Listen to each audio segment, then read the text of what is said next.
How we doing today, guys? This is going to be the first video for One-Off Customs / TDIs and Good Times.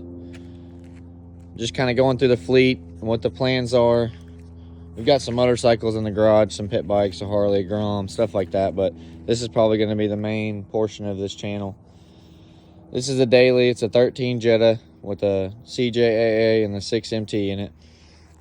This is the truck that I'm taking everything out of the donor car and putting in. It's a 94 pickup, Toyota, 22 RE backed by a W55. I think it's got some sort of Dana in it, in the rear end. I'm hoping it's going to hold the stock power just for a little bit, just to R&D and make sure everything's working together correctly. I'm going to try to mesh VW and Toyota the best that I can while still being relatively cheap, which is probably not going to go that way. Main things of any swap are going to be motor mounts and adapter plates. If I can get dimensions and send it to a CNC for 400 or 500 instead of 12 or 13 online, that's what I'm going to do. I will link everything that I get done for these.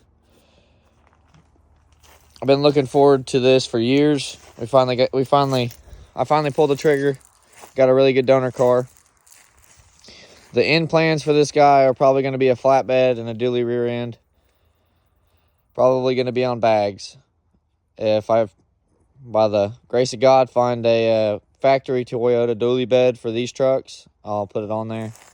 But the donor car is also a 13 Jetta, but it's an auto.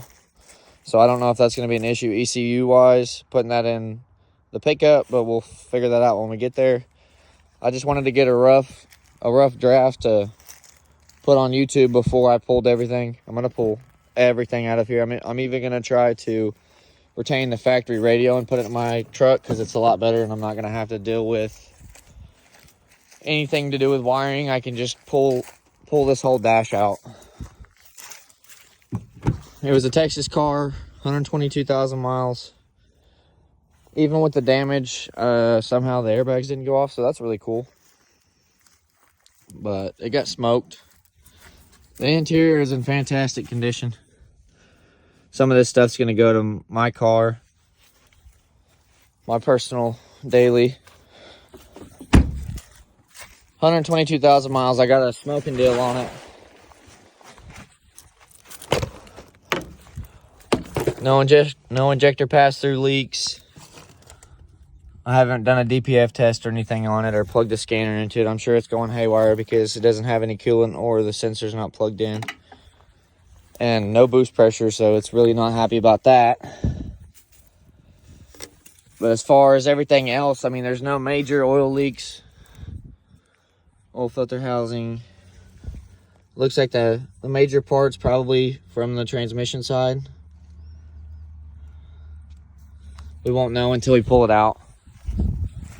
But if you're going to do a swap, I would highly recommend having as far deep of a car as you can.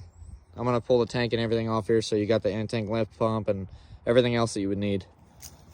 This is going to be part of the basis of the channel because that guy's almost done. The rotors, pads, and calipers are sitting in my car right now. That'll be ready to roll. It's set for a while and the calipers just seized. I bled them and bled them and bled them and they just won't. They keep sticking and smoking, so that's not a good thing to have. So I just wanted to hop on here and show you guys what's in tail for the future. If you guys want to subscribe and all that fun stuff. This is my first time doing this, but hopefully I'll get some actual editing software so I don't have to make all this stuff in one cut. Time lapses will be coming soon. I think I'm going to go get a GoPro or something cool that we'll get some good footage for you guys. I haven't really gone too in depth with this. My uncle's owned it for 20 years. He drove it into a creek a while back, probably 10 years ago. It sucked in a lot of water. Somewhere in northeast Oklahoma, somewhere pulled the motor down, took the killer dowel out of the front, and resealed it. The pump has turned up just a little bit, but when we brought it back down here, it ran for 20 minutes, and the intermediate shaft and the turbo let loose, or the seals, one of the two. So we found this one, and it's smoking a little bit less, just because I think this turbo is a little bit better than the factory HX35 was.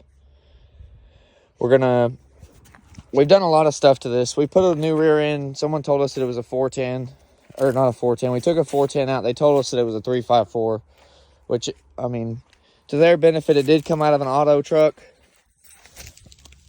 But man, that was a real pain.